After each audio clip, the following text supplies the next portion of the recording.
तो जब बोलेंगे तब कर दूंगा। सर ने बोला ही कर नहीं। दिया, हो गई स्टार्ट शुरू या कर अब दिया। और हो गई स्टार्ट, बोलो मत, आगे स्टार्ट करो। तो अभी 3-4 टाइप का जो हमने अभी बता दिया, एक तो टीआरटी एम्पुटेशन, दूसरा ट्रांसमेटाटार्सल, तीसरा साइम्स जिसको थ्रो एंकल जॉइंट से अगर एम्पुटेशन करते हैं। फिर चौथा है बिलो नी एम्पुटेशन, यानी नी जॉइंट से 12.5 सेंटीमीटर नीचे से जो एम्पुटेशन किया जाता है उसको बी की बिलो नी एम्पुटेशन बोलते हैं। और ये सबसे आइडियल एम्पुटेशन माना जाता है ये पॉइंट का। उसके बाद आप देखोगे, उसके बाद नी जॉइंट पर जो एम्पुटेशन किया जाता है उसको बोलते हैं नी डिसआर्टिकुलेशन। मतलब एट नी जॉइंट, दोबारा बताओ। नी डिसआर्टिकुलेशन एट नी जॉइंट। अगर नी जॉइंट से हम काटते हैं, एम्पुटेशन करते हैं, तो वो उसमें पूरा नी जॉइंट आ जाता है और ऊपर से जो फीमर बोन आती है उसके कंडाइल का कुछ पार्ट काट देते हैं, यानी अंकल जॉइंट बिल्कुल नहीं आता है उसमें, यानी lower end of femur bone से काटते हैं, कंडाइल भी कट जाता है उसमें थोड़ा सा, तो इसको बोलते हैं नी डिसआर्टिकुलेशन। उसके बाद जो एम्पुटेशन आता है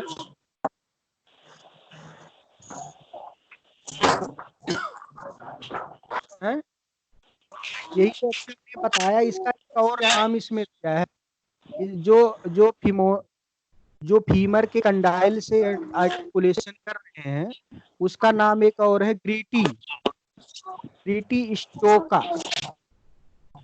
उसी का एक कौन सा? ग्रीटी स्टोक। अच्छा अच्छा, ठीक है। अगर फीमोरल से कंडाइल से अगर आर्टिकुलेशन कर रहे हैं। उसके बाद आप देखते हैं उसके ऊपर वाला एम्पुटेशन है उसको बोलते हैं एबव नी एके एम्पुटेशन, यानी एबव नी एम्पुटेशन बोलते हैं।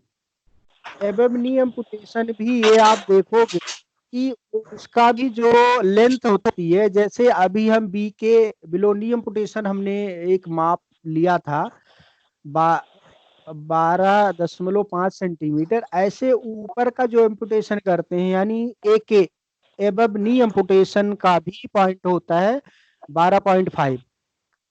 12.5 कहाँ से नी जॉइंट से ऊपर। अच्छा, फीमर की तरफ ना? हाँ, नी जॉइंट से ऊपर की साइड 12.5 सेंटीमीटर छोड़ के उसी से एम्पुटेशन किया जाता है, इसको एक एम्पुटेशन कहते हैं। उसके बाद वाला जो एम्पुटेशन होता है उसको बोलते हैं हिप डिसआर्टिकुलेशन। हिप डिस मतलब एक हिप जॉइंट आपका जो यानी दोबारा बोलना यार, दोबारा बोलना, आवाज नहीं आ रही, आवाज नहीं, दोबारा बोलना। हिप डिसआर्टिकुलेशन को दोबारा बोलना।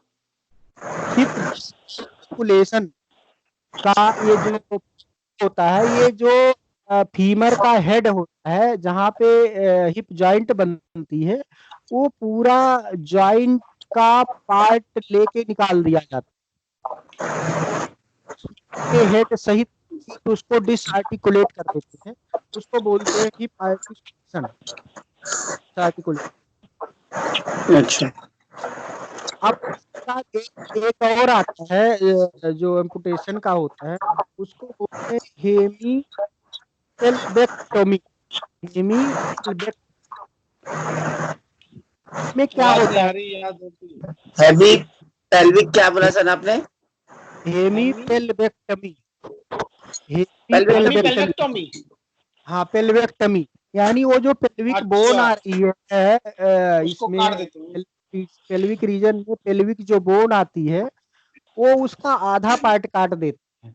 जो इलियम इस्कियम प्यूबिस 3 बोन होती है ना वहां पे, तो पेल्विक बोन का आधा पार्ट काट के निकाल देते हैं, तो उसको हम हेमीपेल्वेक्टमी यानी आधा पार्ट काटते हैं। तो ये हिप जॉइंट से इसको नाम दिया गया है। इसमें हाफ पेल्विक लोअर पेल्विक अभी ये लोअर लिम्ब का हमने आर्टिकुलेशन बताया, मतलब लोअर लिम्ब का हम काट सकते हैं। तो ये पॉइंट है 8 जगह कर देते।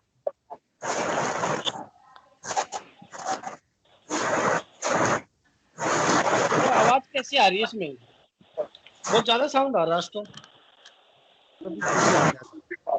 पता नहीं यार कहाँ से आवाज आती है, सुनाई तो देता नहीं है कुछ भी, कट कट वही तो आवाज। आधा गायब हो जाता है, जैसे लगा कुछ मोटर चल रही हो। देखो यहाँ से नहीं आ रही, वो कहीं अनूप के यहाँ से आ रही होगी, वहां से पंखा बंद बाहर करो एक बार होगा। रुको। एक मिनट रुको, पंखे से तो नहीं आ रही। यार अभी भी आ रही है आवाज तो। मैंने तो पंखा बंद कर दिया, अभी भी आवाज आ रही है। आवाज तो सुन ऐसे। एक सेकंड में अपना लीड ऑन करता हूँ। मैं भी लीड चेंज करता हूँ, वैसे तो मेरी तरफ से नहीं आ रही है, लेकिन फिर भी लीड चेंज हाँ, करके देखता हूँ। कम हो गई अब, आवाज जब साफ आ अब रही कम है। हो गई है, अब कम हो गई। अब कम हो गई। अच्छा ठीक है। अब तो हमने लोअर लिम्ब का डिसआर्टिकुलेशन बताया। अब सर ये- सर सर लो। मैं बताता हूँ, आप कह रहे थे टो पे अगर हुआ तो टो एम्पुटेशन बता रहे हो आप, ठीक है ना? हाँ हाँ, हैं? आपको कुछ करेक्शन करना है तो कर सकते हैं। करेक्शन नहीं, आप करेक्शन कर देना, मैं बोल रहा हूँ टो से अगर थोड़ा सा पहले अगर मेटाटार्सल पे करा तो उसे टो एम्पुटेशन बोल रहे थे ना आप। हाँ, अगर टो रीजन से करते हैं, टो को हटा देते हैं अगर, तो उसे टो एम्पुटेशन बोलते हैं ना, क्या बोलते हैं? हाँ टो एम्पुटेशन ही बोलते हैं, उसका अलग नाम नहीं और है। एक अगर एंकल जॉइंट पे कर दिया उसे साइम्स बोलते हैं, ठीक है? उसको साइंस बोलते हैं। हाँ बिलो नी में 12.5 आपका फ्रॉम नी हो गया ना, उसको जो नापते हैं नी से नापते हैं, हाँ। और ठीक है? ये आइडियल एम्पुटेशन इस चीज को बोलते हैं, और टोटल एम्पुटेशन का 90% ऐसा होता है बी के बिलोनी। 90%, इतने ठीक एम्पुटेशन। है, हाँ टोटल, हाँ ठीक है। और ठीक है, 12.5 हो गए आपके बिलो नी में, ठीक है ना? हाँ और हाँ नी डिसआर्टिकुलेशन हो गया अगर फीमोरल कॉन्डाइल को भी काट दिया जाए तो, ठीक है ना? हाँ हाँ, उसको बोलते हैं नी डिसआर्टिकुलेशन। ये ये अगर फिमोरल कंडाइल से अगर काट देते हैं, इसका दूसरा नाम है ग्रीटी स्टोक। ग्रिटी ग्रीटी स्टोक, स्टोक देते ठीक है। और अबव नी में हो गया, आप 12.5 ही बोल रहे हो लेकिन वो नी से होगा, वो भी ऊपर की तरफ नी से होगा, हैं। हाँ ठीक है ना? ऊपर नीचे ऊपर की साइड होता है। हाँ और एक होता है हिप डिसआर्टिकुलेशन, उसमें हेड ऑफ फीमर को भी निकाल देते हैं, हेड ऑफ फीमर को हटा देते हैं। हाँ पूरा। ठीक है। और एक होता है पेल्विक, क्या बोल रहे थे आप? Pelvic hemi hemi hemi hemi hemi pelvectomy. Hemi pelvectomy, उसमें पेल्विक बोन का कुछ हिस्सा निकाल देते हैं, क्या करते हैं दोबारा बताना जरा। ये पेल्विक रीजन का पेल्विक बोन जो है, जो 3 बोन होती है, ilium ischium pubis, pelvic bone का आधा पार्ट काटते हैं। ठीक है, ठीक हाँ है, ये ये अपना लोअर लिम्ब का हो गया। चलो लोअर लिम्ब का। तो अभी ना, अभी अपर लिम्ब का इस दिया नहीं था एम्पुटेशन, क्योंकि टोटल लोअर लिम्ब का ही दिया था। अपर लिम्ब हमने बताया भी था बहुत कम होता है, तो इस बुक में ज्यादा डिटेल नहीं किया था। अब इसके बाद इसने ना मैनेजमेंट का इसमें दे दिया है, या और कुछ अब इसमें करना है, क्योंकि इसका साइंस सिम्टम तो सेम ऐसे ही होगा जैसे आप करते हो। बाकी वो मैनेजमेंट में जो हम करते हैं, वो साइंस सिम्टम के बेस पे ही मैनेजमेंट करते हैं। तो एक एक साइंस सिम्टम जैसा आपको फील होता है ऐसे आप मैनेज करोगे। ऐ- ठीक है, और किसी को कुछ हाँ बोलना है? हाँ, बस ये पूछना था सर कि हम अगर एम्पुटी कर रहे हैं तो पहले इन्वेस्टिगेशन करेंगे, उसमें हमें कुछ दिखेगा, उसके बाद हम काटने का प्लान हाँ करेंगे ना, ऐसा कुछ होता है हाँ क्या? बिल्कुल। नहीं, वो इन्वेस्टिगेशन तो वही तो इन्वेस्टिगेशन सारा करते हैं। उसमें ब्लड का इन्वेस्टिगेशन करते हैं। सबसे पहले देखते हैं शुगर का लेवल कैसा है उसमें। अगर ब्लड शुगर अगर ज्यादा है आरबीसी का, तो एम्पुटेशन नहीं करते हैं जब तक उसको कंट्रोल में नहीं ले आते हैं। उसको कुछ दिन मेडिकेशन करते हैं, और उसका लेवल कम कर लेते हैं। जब ये 150 से अगर नीचे आ जाता है रैंडम आरबीएस, तभी करते हैं। दूसरा है कि आप उसमें और कोई इन्फेक्शन, अगर कहीं ट्यूमर है और कोई गांठ सी बनी हुई है, तो आप देखते हैं दूसरा एक टेस्ट किया जाता है, जिसमें वो कौन सा टेस्ट है नाम नहीं सर आ एक रहा FNAC कराते थे, वो किसके कराते हैं? FNC। हाँ वही FNC FNAC वाला बोलते हैं। होता है। जो ट्यूमर के लिए करते हैं, गांठ कहीं सड़न तो नहीं आ रही है, अगर वो सड़न आ रही है FNC टेस्टिंग भी ब्लड से करते हैं। और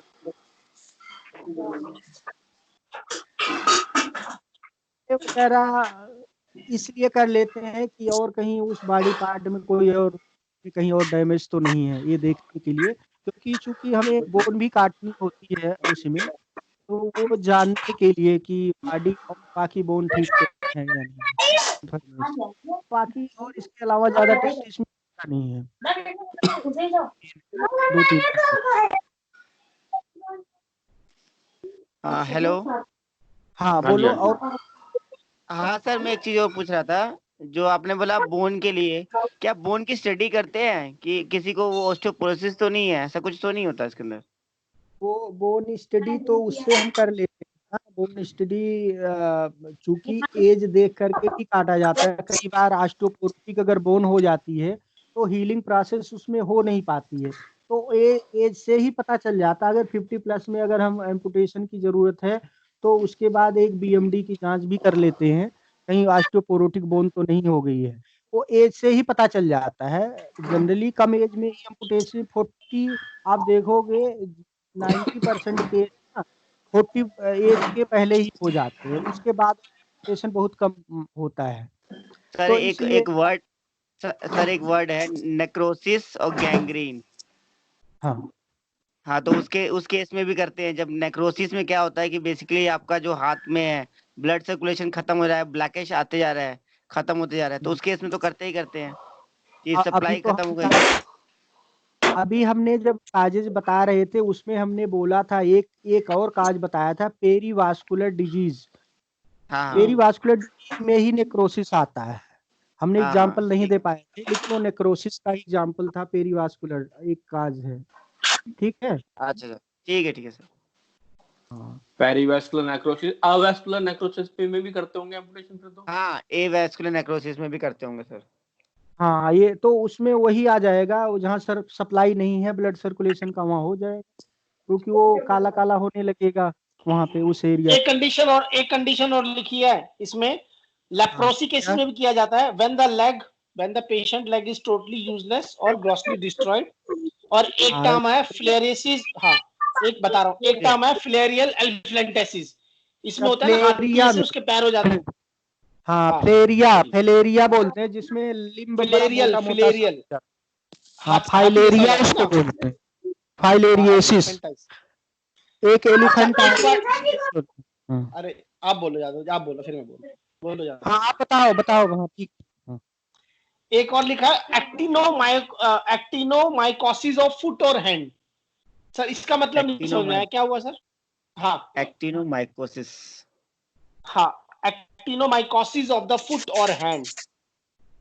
माइकोसिस तो एक्टिनोमाइकोसिस। मसल से टर्म, मसल से आ रहा है, कहीं मसल में एबनॉर्मलिटी आ जाती है शायद। ये देखो उस इन्फेक्टेड का। हाँ सर बोलो बोलो आप। फिलेरियसिस तो मेरे ख्याल से वो ये है, एलिफेंटियसिस और फिलेरियसिस एक हाँ ही होती है। ठीक है, एक सर ही वो है तो वो हाँ। सेम ही है, हाँ हाँ। ठीक है, वो तो हाथी वाला जो पैर हो जाता है वो वाली बात होगी ना। किल पाओ बोलते हैं। एक्टिनोमाइकोसिस बोल रहे हो ना? एक्टिनो, हाँ T ACTINO mycosis of the foot और हैंड। माइकोसिस आ विनोद देखना एक बार गया। उसको नेट पे आ गया। अच्छा एक आपका आ गया। सेकंड, Is एक a second. subacute to chronic bacterial infection caused by filamentous gram positive non-acid fast anaerobic to bacteria.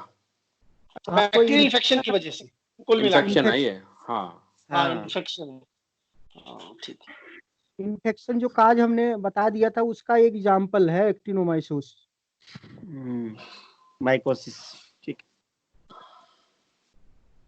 ठीक है। अच्छा इसका अगर हम अगर आप डिटेल में जाएं तो बात अलग है, लेकिन थोड़ा सा मैं बता देता हूँ। Most people have actinomyces bacteria in the lining of the mouth, throat, digestive tract and urinary tract and it is present in the female genital tract. मतलब ये हमारे बॉडी के सिस्टम में तो है ही वो actinomyces. The bacteria live harmlessly in the body, but they become dangerous if they spread out of their usual environment. अगर हमारी बॉडी से थोड़ा बाहर निकल आए ये तो ये डेंजरस हो जाते हैं। बस ये है। अगर हम डिटेल में तो हम जान ही रहे, खैर छोड़ो उसको, चलो डिटेल करने की क्या जरूरत है, इतना तो हम लोगों ने काफी आज जान लिया है। बस ठीक है। अब विशेष करना हम लोग का जो फिजियोथेरेपी पॉइंट व्यू से आता है, मैनेजमेंट में ही आता है ज्यादा। तो हम लोग ज्यादा फोकस मैनेजमेंट पे करना चाहिए हमारे हिसाब से। सर एक चीज और क्वेश्चन पूछना है सर। इसके अंदर हमें ना प्रेफरेबल जो आपका जो क्या बोलते हैं ये एम्पुटेशन होता है कौन सा होता है, एज क्या बोलते हैं फिजियो या ऑर्थोपेडिक पॉइंट ऑफ व्यू? सबसे ज्यादा फिजिबल है बॉडी पार्ट से सबसे ज्यादा मतलब क्या माना जाता है, क्या प्रिंसिपल है कि हमें कितना कराना चाहिए? एक तो नेक्रोसिस पार्ट हो ही गया, लेकिन जहां तक मुझे दिमाग में आ रहा है हम ये सोचते हैं कि ज्वाइंट को बचा लिया जाए, और अगर ज्वाइंट है अगर बचता है तो वो आर्टिकुलेशन में हेल्प करे। जैसे हम बिलो नी एम्पुटी करते हैं उस केस में हम बिलो वाला ज्यादा प्रेफर करते हैं एज कम्पेयर टू अबोव वाला, क्योंकि प्रोसेस इजिली फिट हो जाएगा और ज्वाइंट बचा हुआ है तो मूवमेंट भी आसानी से हो जाएगी। ऐसे करके कुछ था सर। हाँ तो प्रेफरेंस देते हैं, ये बात सही भी है। ये अभी जो बी के एम्पुटेशन अभी हमने बोला है इसको आइडियल एम्पुटेशन भी कहा जाता है। मोस्ट कॉमन ज्यादा एम्पुटेशन आपका अगर होता है तो बी के ही होता है, लोअर लिम्ब में करीब 90% होता है। तो इसीलिए आपकी बात सही है वहाँ अपनी जगह पे, ताकि प्रॉपर उसका अपनी एडियल एक्टिविटी में दिक्कत ना आए उसको, पेशेंट को, इसीलिए किया जाता है। हाँ ठीक है सर, मैनेजमेंट आप जी, और क्या और कुछ पूछना है तो पूछ सकते हैं। हाँ पुनीत तो अभी एक्टिव ही नहीं है तो जो मैं कॉल करके अरे कोई नहीं, आ जाएगा, छोड़ो कोई नहीं, वो काम ठीक है, करना तो कर लो एक बार कॉल, अगर आना हो तो आ जाएगा। हाँ एक बार करके देख लो। एक सर सेकंड, रिकॉर्डिंग चल रही है। कोई नहीं।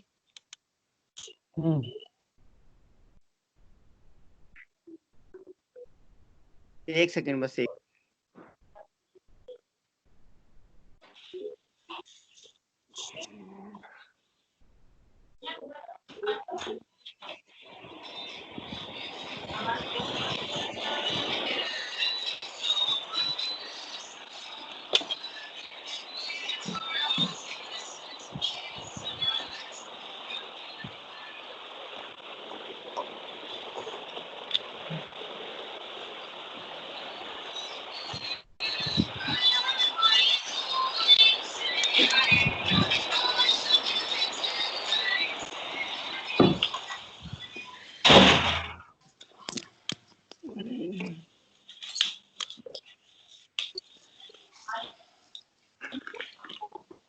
सर वो आ रहा है, वो एक्चुअली हॉस्पिटल गया था तो उस वजह से थोड़ा सा वो रह गया, वहीं पे बैठा हुआ था, ज्वाइन कर लिया होगा सबने, उसे एक्टिव हुआ नहीं होगा इस टाइम इसलिए। अच्छा 5 मिनट कह रहा सर, 5 मिनट बोल रहा है बस। चलो ठीक है, कोई बात नहीं, शुरू करो सर, आप शुरू करो। अभी देखिए जो मैनेजमेंट में अभी हम लोग शुरू कर रहे हैं, मैनेजमेंट को सबसे पहले ना, अभी आपने देखा होगा एम्पुटेशन का केस ऐसे डॉक्टर बहुत जल्दबाजी में नहीं करते हैं, उसके लिए प्रिपरेशन करवाते हैं। तो जो प्रिपरेशन कराते हैं उसको अभी हम बोलते हैं प्री ऑपरेटिव पीरियड। तो प्री ऑपरेटिव पीरियड में यानी ऑपरेशन से पहले का कुछ मैनेजमेंट होता है, वो हम लोगों को करना चाहिए। वो बेसिकली वो फिजियोथेरेपी मैनेजमेंट होता है, उसमें बहुत सारी चीजों पे ध्यान दिया, उसको बोलते हैं pre operative management. Pre operative management में सबसे पहले हम देखते हैं फिजिकल असेसमेंट, यानी फिजिकली वो फिट है, वो कराने लायक है कि नहीं। अब फिजिकल असेसमेंट में जैसा एज हम लोग फिजियोथेरेपिस्ट उसकी क्या क्या हम देख सकते हैं फिजिकल असेसमेंट जैसे हम लोग करते हैं, कि उसका सबसे पहले हम देखते हैं कि मसल स्ट्रेंथ कितनी है, ROM कितना है, मसल फ्लेक्सिबिल कितनी है, वो कितना उसके अंदर है कि वो आफ्टर सर्जरी इम्प्रूव कर पाएगा। अगर मसल स्ट्रेंथ है ऑपरेशन से पहले तो बाद में तभी इम्प्रूव कर सकता है, इस चीज़ का हमें ध्यान देना होता है। तो फिजिकली कितना फिट है वो सारी चीज़ हम देख लेते हैं उसमें। दूसरा होता है सोशल असेसमेंट, मतलब सोशल उसका इन मतलब इंटरेस्ट कितना है, उस कितना अपने साइको इसमें इसमें ये देखे जाते हैं कि सोशली कितना वो फिट है, आसपास के सराउंडिंग का, रिलेटिव या पड़ोसी या परिवार, कितना इन्वॉल्वमेंट उसका है। इससे अगर उसका इन्वॉल्वमेंट ज़्यादा है, यानी बड़ा आदमी लगे, यानी व्यवहारिक आदमी हम मान सकते हैं इसको। अगर उसका समाज में इन्वॉल्वमेंट ज़्यादा है तो उसका ना लगा रहेगा कि हमें ठीक होना है। तो इससे उसका काफी फर्क पड़ता है, वो भी हम देखते हैं। कुछ लोग क्या होते हैं, बेड होते हैं, उनका कुछ ज्यादा लगता है कि सोशल इंटरेक्शन नहीं होता है, ऐसे लोगों में इम्प्रूवमेंट भी नहीं हो पाता है। तो ये इस चीज का हम सोशल असेसमेंट कर लेते हैं। तीसरा है साइकोलॉजिकल असेसमेंट। साइकोलॉजिकल में भी हम देखते हैं पेशेंट सेल्फ मोटिवेटेड, कितना वो खुद से वो चाहता है कि वो ठीक होना चाहता है, उसका भी रोल है यहाँ। सर इन असेसमेंट कर लेते हैं उसमें, प्री ऑपरेटिव असेसमेंट, और उसके हिसाब से हम मैनेजमेंट कर देते हैं।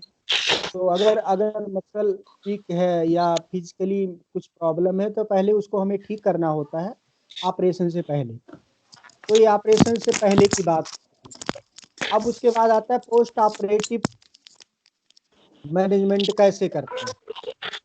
तो जब हम पोस्ट ऑपरेटिव पेशेंट को देखते हैं तो सबसे पहले हम ना कुछ एम बनाते हैं, उसको हम बोलते हैं एम ऑफ ट्रीटमेंट। जो हम ट्रीटमेंट देते हैं तो उसका हमारा उद्देश्य क्या होना चाहिए, ये हम एक गोल बना के रखते हैं। तो तो उसमें हम सबसे पहले उसको पॉइंटेड करते हैं कि फर्स्ट हम स्टेप बाय स्टेप कैसे उसका मैनेजमेंट करते हैं। तो सबसे पहले हमें उसका पॉइंट जो आता है, पहला आता है प्रिवेंट पोस्ट ऑपरेटिव कॉम्प्लिकेशन। आवाज गई, आवाज नहीं आ रही, आवाज गई। प्रिवेंट पोस्ट आ रही आ रही। Prevent prevent post operative complication, यानी जो ऑपरेशन के बाद कोई कॉम्प्लिकेशन उसको आ रही है, जैसे कुछ दिन तक उसका घाव बहुत ज्यादा बड़ा हो जाता है, उसमें कुछ दिन तक ब्लीडिंग होने लगता है, घाव प्रॉपर ठीक हुआ है कि नहीं ठीक हुआ है, कोई इन्फेक्शन तो नहीं हो रहा है। तो वो जो ये सारे कॉम्प्लिकेशन उसमें आते हैं ऑपरेशन के बाद, तो उसको हम बोलते हैं प्रिवेंट पोस्ट ऑपरेटिव कॉम्प्लिकेशन। उसके बाद आता है प्रिवेंट डिफॉर्मिटी। ये तो कॉम्प्लिकेशन हमने देख लिया, फिर हम ये देखते हैं कि कई बार ना उसके बाद अगर ऑपरेशन के बाद अगर उसको प्रॉपर केयर नहीं किया गया तो कुछ देखते हैं डिफॉर्मिटी डेवलप होने लगती है वहां पे। तो वो डिफॉर्मिटी ना होने पाए इसका भी हमें ख्याल करना होता है। उसके बाद तीसरा है कंट्रोल स्टम्प बॉडी। जो स्टम्प जो एम्पुटेशन का जो पार्ट है जहां से एम्पुटी किया गया है वहां पे कोई ओडीमा तो नहीं हो रहा है, ओडीमा ना होने पाए इसका हमें ख्याल करना होता है। तो इसको हम अपने ट्रीटमेंट का गोल में रख करके हम करते हैं। तीसरा मेंटेन स्ट्रेंथ होल बॉडी। तो उसकी जैसे मान लेते हैं एक स्टम्प का हमने एम्पुटेशन कर दिया किसी बॉडी पार्ट, तो वो पेशेंट उस दिन उसके बाद तो वो रेस्ट करता है, कुछ दिन तक बेड रेस्ट दिया जाता है। तो बेड रेस्ट होने की वजह से बॉडी के दूसरे पार्ट में भी वीकनेस आ जाती है, तो वहां पे हमें मेंटेनेंस करना होता है दूसरे अदर बॉडी पार्ट को भी उसके साथ। तो हमें ये देखना होता है कहीं हम एम्पुटी पार्ट को मतलब ट्रीटमेंट करने के चक्कर में दूसरा बॉडी पार्ट वीक ना हो जाए, इस चीज का हमें ख्याल रखना होता है। तो इसके लिए हमें उसको कर maintain strength of whole body. उसके बाद होता है balance, improve balance and transfer.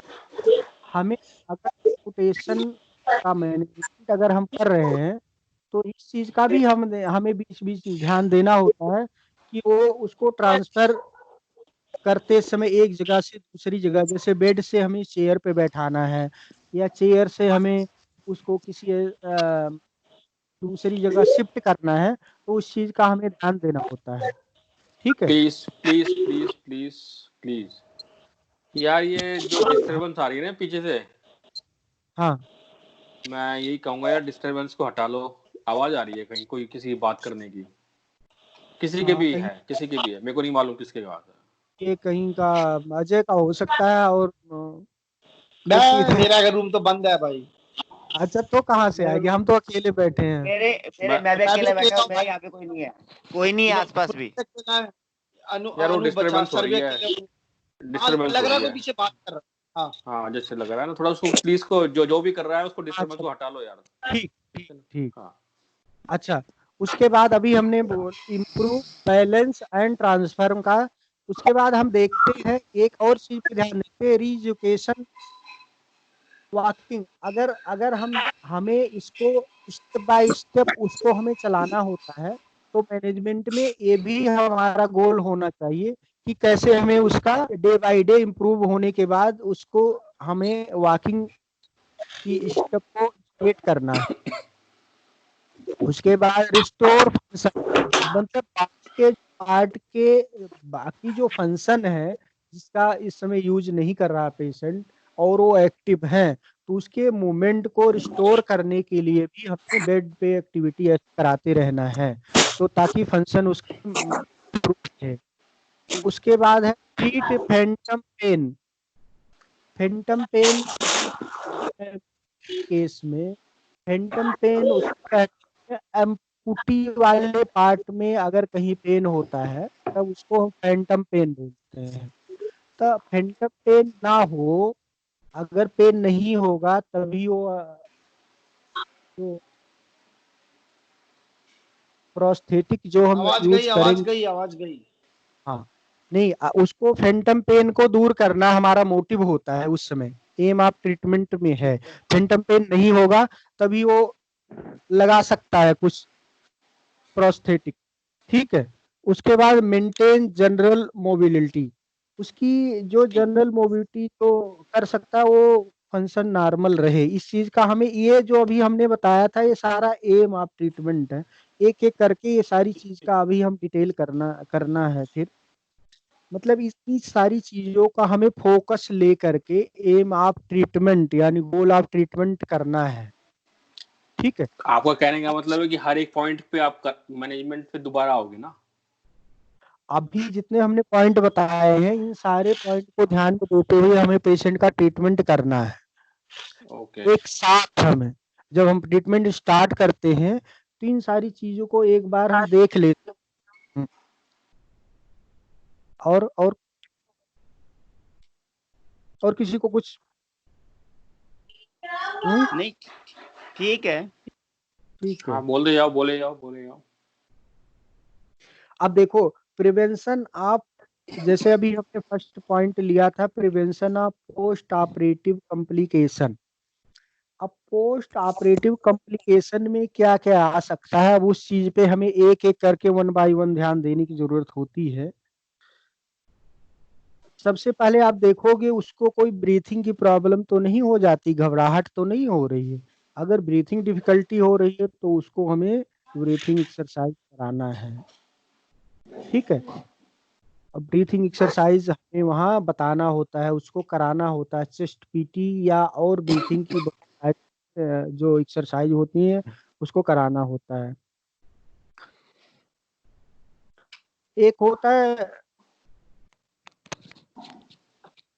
Brisk food, अभी आपने पढ़ा होगा, ब्रिस्क वॉक पढ़ा होगा ना, उसी को बोलते हैं ब्रिस्क वॉक हैं। तो ब्रिस्क वॉक यानी जो नॉर्मल, कई बार हम देखते हैं कि नॉर्मल एम्पुटी तो दूसरे साइड में हुआ है, दूसरा पैर प्रॉपर काम कर रहा है कि नहीं, उसको हमें अगर नहीं कर पा रहा है तो सबसे पहले, अभी हम लोगों का भी एक प्रिंसिपल है, अभी हमने कुछ दिन पहले बुक में पढ़ा था। कई बार हम लोग ना जो हेमीप्लीजिक पेशेंट हैं जो हम लोग मैनेज करते हैं, हम लोग ज़्यादा उस बॉडी पार्ट को एक्टिव करने में लग जाते हैं कि जो नॉन फंक्शनिंग पार्ट है। लेकिन साथ साथ हमें ना फंक्शनिंग पार्ट को भी हमें मसल स्ट्रेंथ को मेंटेन करना होता है। अगर आप इस उस समय जब आप ट्रीट कर रहे हो नॉन फंक्शनिंग पार्ट को, उस समय आपको फंक्शनिंग पार्ट को भी एक्सरसाइज कराना चाहिए। इससे बैलेंसिंग बनता है और पेशेंट मोटिवेट होता है, उसकी रिकवरी फास्ट होती है।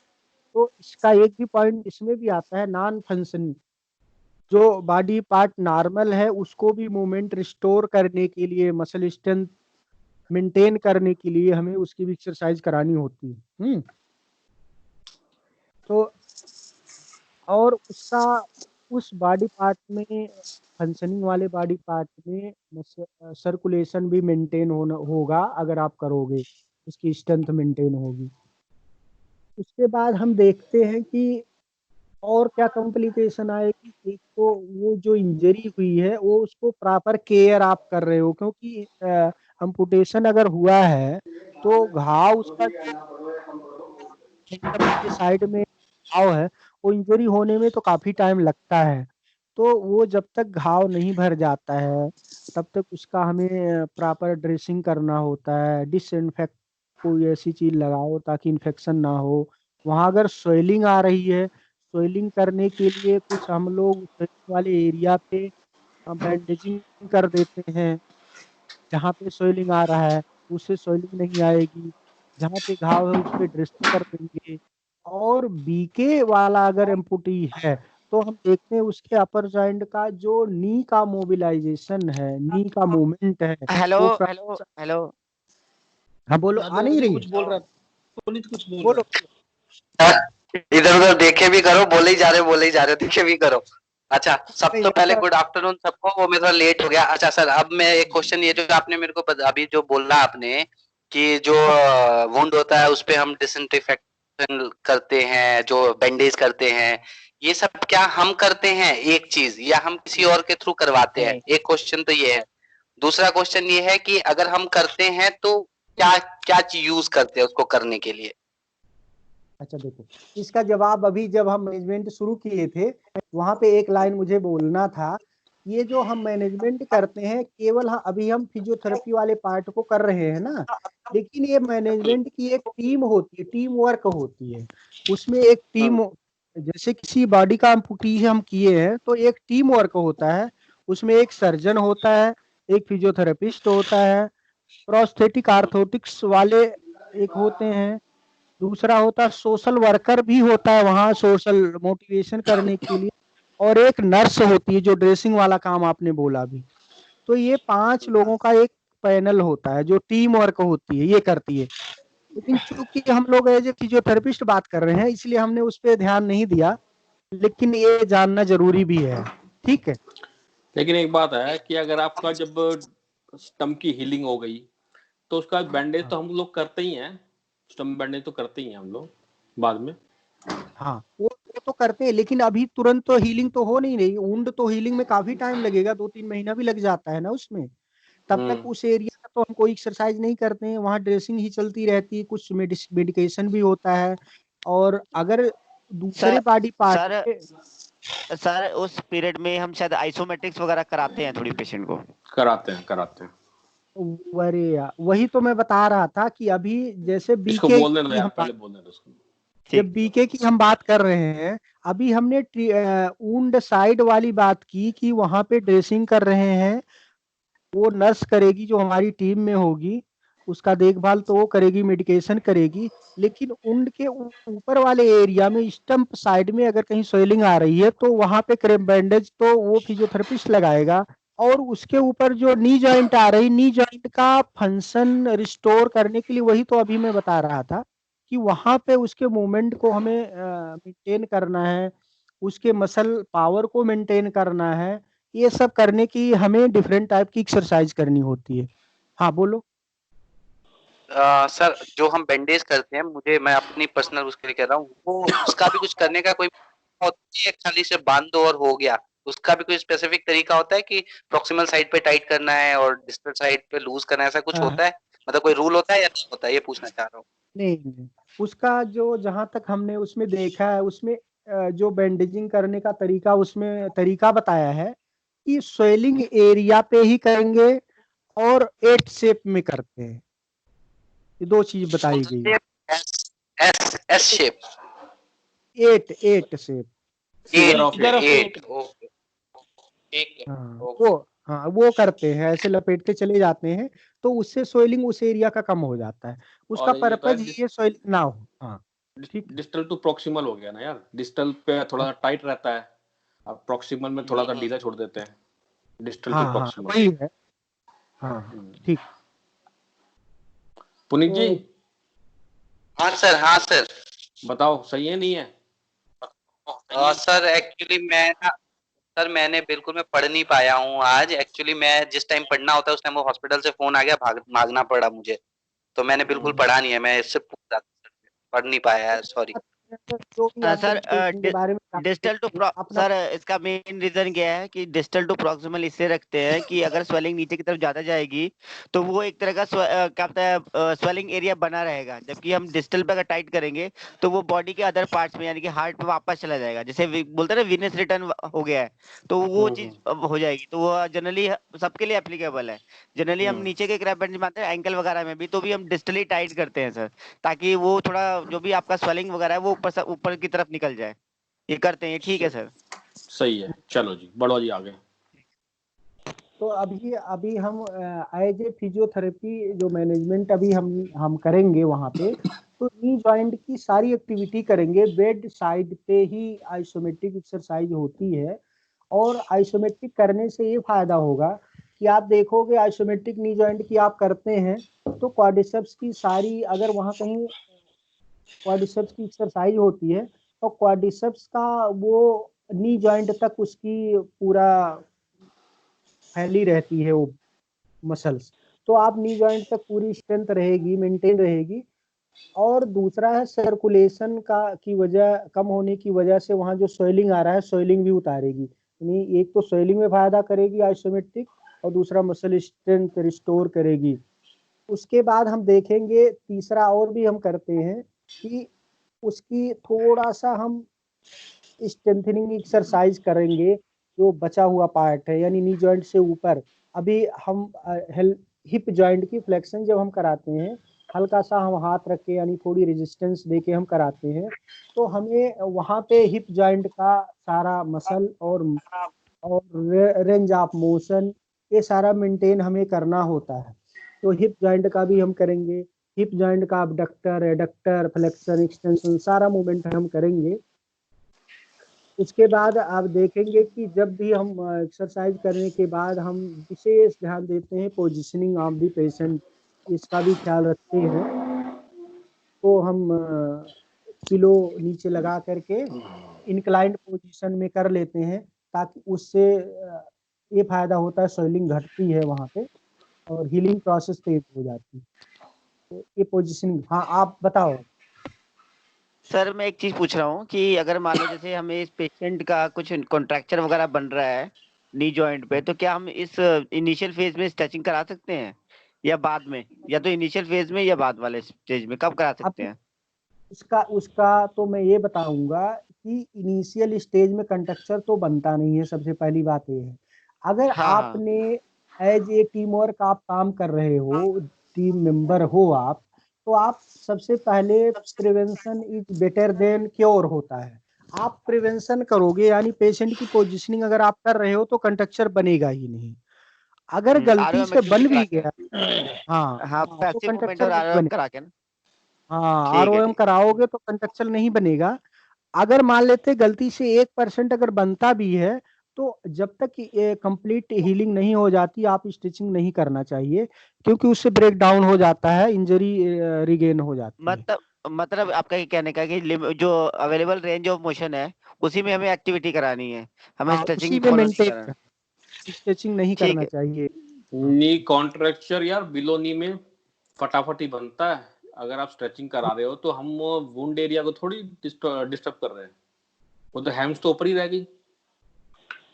नहीं नहीं, कई बार अगर अगर आपने पोजीशन पेशेंट का नहीं किया है तो कंडक्चर बन जाता है, ये जायज है। लेकिन अगर आप पिलो पोजीशनिंग कर रहे हैं वहां पे सुपाइन लाइन पोजीशन में, इंक्लाइन पोजीशन में नीचे पिलो रख रहे हैं, तो उससे प्रेशर नहीं जॉइंट पे बनेगा, कंडक्चर नहीं बन पाएगा ना वहाँ। अच्छा एक चीज और बताओ, जैसे आपने एक लाइन मेरे को, आपने अभी एक लाइन बोली थी कि अगर आप बैंडेजिंग कर रहे हैं तो उससे मसल स्ट्रेंथ रिस्टोर हो जाती है, कैसे होती है? होती है, अगर मसल प्रॉपर वहां पे सर्कुलेशन कम आ रहा है उसमें, जब हम बैंडेजिंग करते हैं तो इस चीज का ख्याल रखते हैं कि बैंडेजिंग कम से कम 2 से 3 घंटा ही होना चाहिए, बीच में खोल देना चाहिए। लेकिन कुछ लोग ध्यान नहीं देते हैं तो उससे मसल वीकनेस भी आ जाती है। तो ये हमेशा आफ्टर हीलिंग की बात कर रहे हो क्या आप? नहीं नहीं, हीलिंग के दौरान भी अगर आप बैंडेज लगा रहे हो स्वेलिंग रिमूव करने के लिए, तो भी आपको बीच बीच में 2-3 घंटे में एक बार हटाना चाहिए, आधा 1 घंटे के लिए फिर लगाना चाहिए। उससे मसल फंक्शन रिस्टोर रहेगा, आपका कहने का मतलब ये है? हाँ, इससे रिस्टोर रहती है, ये चीज हम कह रहे हैं। चलो ठीक है। ठीक। उसके बाद अभी हम दूसरा पॉइंट जो लिए थे, प्रिवेंशन ऑफ डिफॉर्मिटी। अब डिफॉर्मिटी यही है जो आप कह रहे हो, कंट्रक्चर हो जाता है, अगर उसको प्रॉपर पोजीशन नहीं करते हो तो वो कुछ दिन मसल टाइट होते होते होते होते वो कंट्रक्चर फॉर्मेशन हो जाएगा, उसका नी बेंड हो जाएगा। अब नी अगर बेंड हो गया तो आप स्टम्पिंग उसमें नहीं कर सकते हो, उसमें प्रोस्थेटिक नहीं लगा सकते हो। तो उस चीज को हमें प्रिवेंट करना है, डिफॉर्मिटी यानी प्रॉपर पोज। अब उसको बचाने के लिए आप वहां पे अगर इन केस आप इंजरी हील हो गई है, वहां कंट्रक्चर मसल टाइट होने लगी है, कंट्रक्चर बनने लगा है, तब आप स्टिचिंग से उस डिफॉर्मिटी जो बनने लगी है उसको दूर कर सकते हो। अभी बी के केस में ही हम बता रहे हैं कि कई बार आप देखते हो कि नी जॉइंट से थोड़ा बेंड हो जाता है, और जब बेंड हो जाता है तो उसमें आपको वो फिट नहीं बैठता स्टैम्प जो आप लगाते हो। वही तो बात है। हाँ, तो उसके लिए वहां पे वहां स्टिचिंग करते हैं। लेकिन हाँ, उसी को डिफॉर्मिटी प्रिवेंट करने के लिए स्टिचिंग वहां करते हैं। और स्ट्रेंथ रिस्टोर करने के लिए रेस्टिव एक्सरसाइज, रेजिस्टेंस वाली एक्सरसाइज कराएंगे वहां पे। और नी जॉइंट का movement, range of motion maintain करते हैं, बहुत सारी चीजें करते हैं। और उसके बाद आता है कंट्रोल ऑफ स्टम्प ओडीमा। ओडीमा भी कभी, हाँ, सॉरी सर, थोड़ा सा वो उसी पेशेंट का फोन आ गया था जिसका फ्रैक्चर हुआ था, वो टीबियल अच्छा, फ्रैक्चर हुआ है वो आपका मीडियल साइड में, तो उसी का फोन आया था, इसलिए मैंने रिसीव कर लिया सर।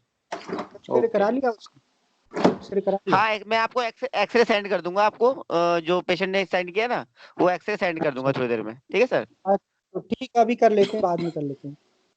ठीक है सर, बोलिए सर। अभी हम कह रहे हैं, जो हम और हमारा एम है कंट्रोल ऑफ स्टम्प ओडीमा।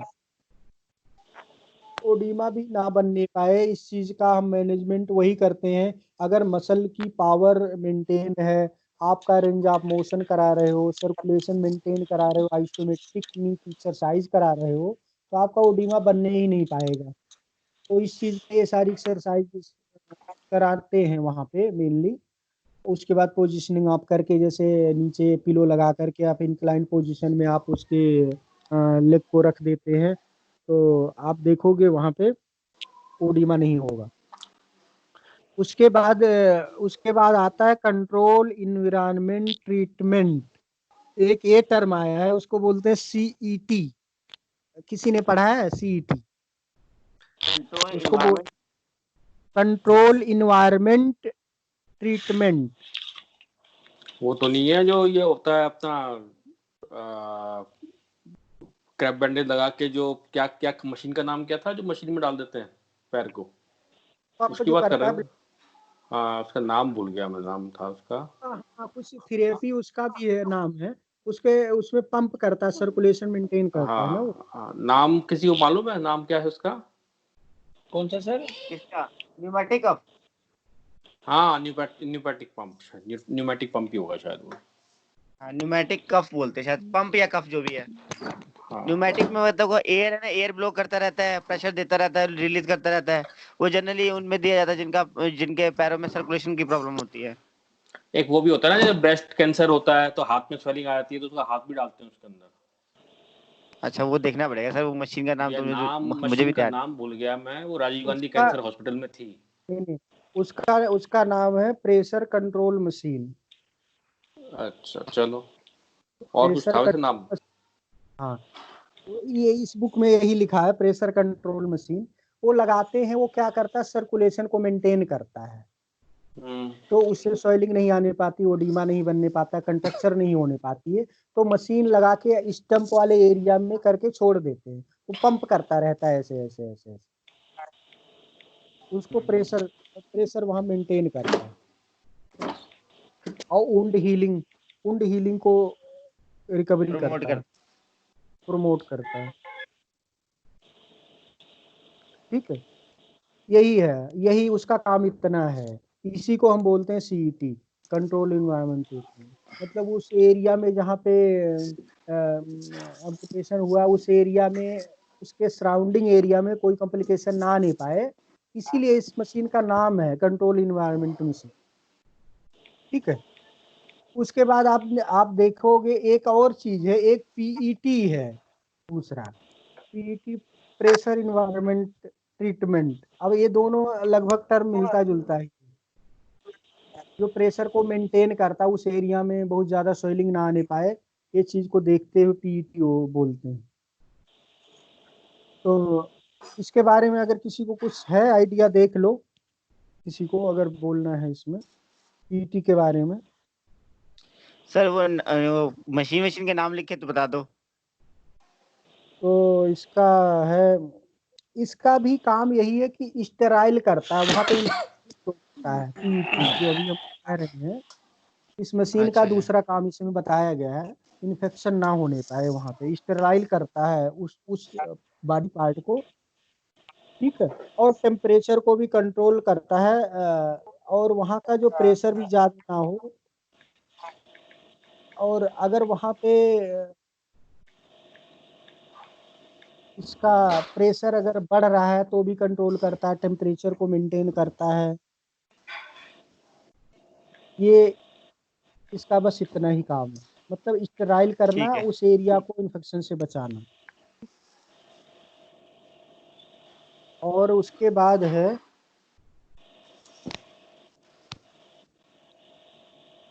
एक है स्टम्प कंप्रेशन सॉकेट।